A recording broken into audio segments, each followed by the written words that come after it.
தமிழக வெற்றிக் கழக தலைவர் விஜயுடன் தாவேகாவின் பொதுச் செயலாளர் புசி ஆனந்த், பொருளாளர் வெங்கடராமன் ஆகியோரும் ஆளுநரை சந்தித்து வருகிறார்கள். ஒரு மிக முக்கியமான சந்திப்பாக இந்த சந்திப்பு பார்க்கப்படுகிறது. ஒரு அரசியல் கட்சி, குறிப்பாக தமிழக வெற்றிக் கழகம் என்ற ஒரு அரசியல் கட்சியை நடிகர் விஜய் தொடங்கிய பிறகு ஆளுநரை முதன்முறையாக ஆளுநர் மாளிகைக்கே சென்று சந்திக்கிறார். இந்த சந்திப்பின் நோக்கமாக பார்க்கப்படுவது, கடந்த சில நாட்களுக்கு முன்பு அண்ணா பல்கலைக்கழகத்தில் மாணவி ஒருவர் பாலியல் துன்புறுத்தலுக்கு ஆளாக்கப்பட்ட சம்பவம் தமிழ்நாட்டில் மிக பெரும் அதிர்வலைகளை ஏற்படுத்தி இருக்கிற சூழலில் தற்பொழுது நம்முடைய இணைப்பில் தமிழக வெற்றிக் கழகத்தை சேர்ந்த நிர்வாகி ஜெகதீஸ்வரன் இணைந்திருக்கிறார். சார், இந்த நோக்கம் குறித்த உங்களது பார்வை, இதுல அந்த 3 பக்க அறிக்கைகள் தந்திருப்பதாக எங்களுக்கு தகவலா கிடைச்சிருக்கு. அதில் என்ன இருக்கிறது நீங்க சொல்லுங்க சார். ஒண்ணு, நீங்க இந்த அண்ணா யூனிவர்சிட்டி பிரச்சனை தான் மையப்படுத்தி, அந்த பாலியல் வன்கொடுமை தான் மையப்படுத்தி நாங்க இந்த சந்திப்பு என்பது அதுதான் துவக்கம். ஆனா இன்னைக்கு இந்த பாலியல் குற்றம் என்பது இங்க மட்டும் நடக்கல. நம்ம இதே இந்த வாரத்திலேயே நம்ம ராமேஸ்வரத்தை பார்த்தோம். இந்த பெண்கள் உடைமாற்ற மாடையில ஒருத்தர் வீடியோ கேமரா வச்சு ஒரு படம் பிடிச்சிருக்காரு அப்படிங்கிற செய்தி பார்த்தோம். புதுக்கோட்டையில கரம்பக்குடியில ஒரு செவிலியர், அவருக்கும் இதே மாதிரியான பாலியல் வன்கொடுமை ஒன்று நடந்திருக்கு. அவர் அவரு தற்கொலை பண்ணிருக்காரு, அல்ல கொலை செய்யப்பட்டிருக்காரு அப்படிங்கிற சம்பவம் நடந்திருக்கு. இதற்கு முன்னாடி பார்த்தோம், அண்ணா நகர்ல ஒரு பாலியல் குற்றச்சாட்டு. அந்த குற்றச்சாட்டை எவ்வளவு மோசமா போலீஸ் ஹேண்டில் பண்ணாங்க, பாதிக்கப்பட்ட குழந்தையோடைய அப்பா அம்மாவையே நிர்வாணப்படுத்தி அடிச்சாங்க போன்ற விஷயங்கள்.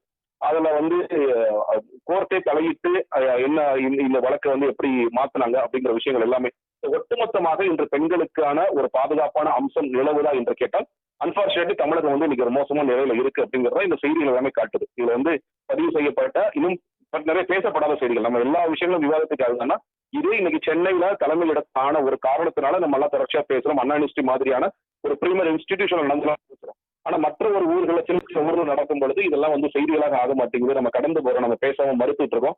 அதே நேரத்தில் சென்னையில் அண்ணா நகர்ல ஆனதை நம்ம பெருசா பேசல, விவாதத்துக்கே உட்படுத்தல அப்படிங்கிறத. அந்த அளவிற்கு இன்னைக்கு நம்ம எல்லோருமே ஒரு பிரஷர்ல இன்னைக்கு ஆளுங்கட்சி எவ்வளவு பிரஷர் கொடுக்குறாங்க அப்படிங்கிறது நமக்கு தெரிஞ்ச விஷயம் தான். அப்ப இதை இன்று முறையிடணும். அது மட்டும் இல்லாம தமிழகம் சார்ந்த சில முக்கியமான உரிமைகள் நம்ம மீட்டெடுக்க வேண்டியது இருக்கு. அது சார்ந்த சில கோரிக்கைகளும் இன்றைக்கு ஆளுநருக்கு கொடுத்த மனு அந்த 3 பக்க அறிக்கையில இருக்கு அப்படிங்கிறத நான் தெரிவிக்கிறேன். நீங்க நம்மளுடைய தமிழ்நாட்டு அரசியலை உற்று கவனித்து வந்திருக்கக்கூடியவர், தற்பொழுது தமிழக வெற்றி கழகத்தில் நீங்க நிர்வாகியா இருக்கிறீங்க. குறிப்பா மாநிலத்தில் இருக்கக்கூடிய அரசாங்கத்தை எதிர்த்து அதன் குறைகளை சுட்டிக்காட்டி அதில் கண்டனம் தெரிவித்து ஆளுநரை எதிர்க்கட்சிகள் சந்திப்பார்கள். இப்போ தமிழக வெற்றி கழக தலைவர் விஜயும் சந்தித்திருக்கிறார். ஆளுநர் என்ற பதவியை தமிழக வெற்றி கழகம் எப்படி பார்க்கிறது, எப்படி மதிப்பிடுகிறது?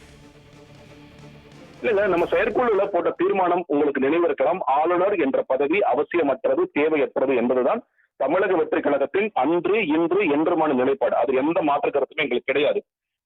ஆனா இன்னைக்கு இந்த ஸ்பெசிபிக்கா இந்த புகார், இந்த பாலியல் குற்றங்களை மட்டும் எடுத்துக்கலாமே, நம்ம யாரிடம் போய் முறையிடுவது? நீங்க மக்கள்கிட்ட போராட்டம் செய்யலாம், மக்கள்கிட்ட இத அறிக்கைகள் மூலியமாக மக்கள்கிட்ட நாங்கள் சொல்லப்படுற செய்திகள் என்ன, நாங்கள் நிர்பயா நிதி முதற்கொண்டு அதை எப்படி பயன்படுத்தும் போன்ற தீர்வுகளை முன்வைப்பது என்பதெல்லாம் மக்களிடம், மக்களுடைய அரங்கத்தில் நாங்கள் அதை செய்து கொண்டிருக்கின்றோம். இன்னொரு பக்கம் இதை யாரிடம் போய் முறையிடுவதுங்கிறது மிகப்பெரிய கேள்வி இருக்கு. அந்த முறையிடுவதில் ஒன்று, இந்த காவல்துறையை தலைமை தாங்கும் டிஜிபி போய் முறையிடலாம். ஒன்று. இரண்டாவது, இந்த உள்துறையை கையில் வைத்துக் கொண்டிருக்கும் நீங்க முதலமைச்சர் அவர்களை சந்தித்து இதை முறையிடலாம். இல்ல உள்துறையுடைய செயலாளர் போய் முறையிடலாம். இன்னைக்கு பிரச்சனை நினைச்சிட்டீங்கன்னா, இன்னைக்கு கோர்ட் முதற்கொண்டு காவல்துறை இதை சரியா ஹேண்டில் பண்ண மாட்டேங்கிறாங்க. அவசரமா கமிஷனர் அவர்கள் என்ன பேட்டி கொடுக்கிறாரு, நம்ம அந்த இதையே அவசரமாக இதை கையாளுறாங்க. அவர் போன் இதுல போட்டிருந்தாரு, ஏர்பிளைன் மோட்ல போட்டிருந்தாரு அப்படின்னு ஒரு குற்றவாளி சொன்னதெல்லாம் ஒரு கமிஷனர் பதிவு பண்ணிட்டு இருக்காரு. எத்தனை வழக்குகள்ல குற்றவாளி சொன்னதெல்லாம் அப்படியே நம்பி நம்ம பதிவு பண்ணிட்டு இருக்கோம். இது முதல்ல விசாரணை கூட உட்படுத்தாமல் இந்த மாதிரி செஞ்சுட்டு இருக்காங்க அப்படிங்கிறது ஒண்ணு.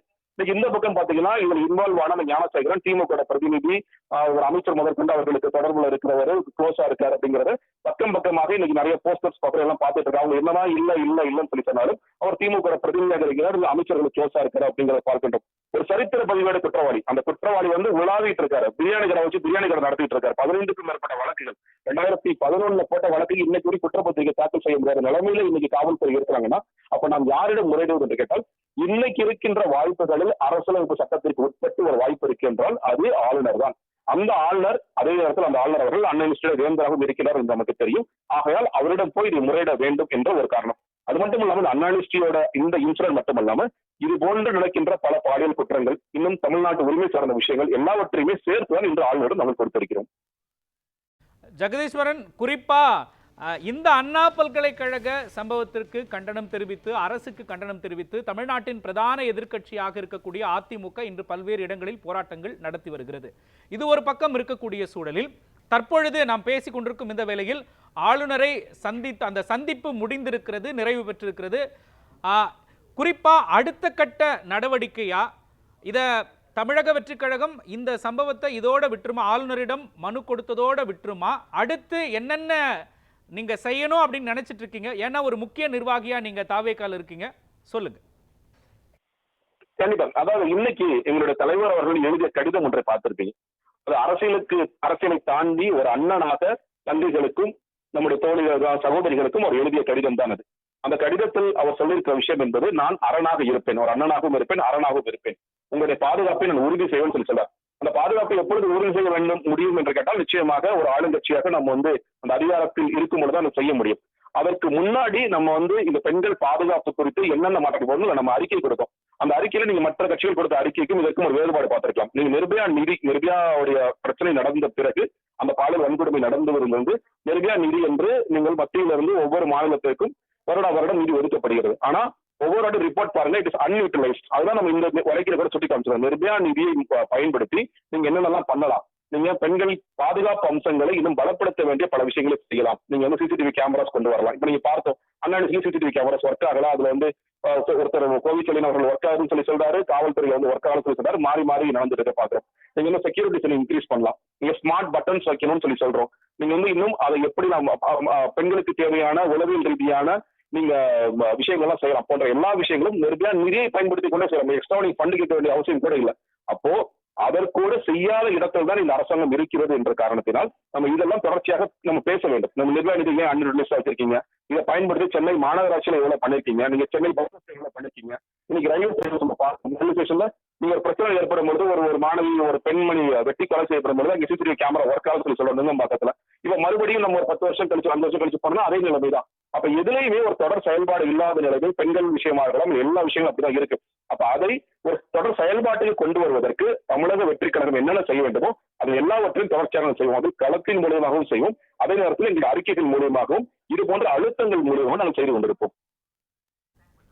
இணைப்பில் தமிழக வெற்றி கழகம் தரப்பிலான உங்களது கருத்துக்களை பதிவு செய்ததற்காக நன்றி திரு ஜெகதீஸ்வரன்.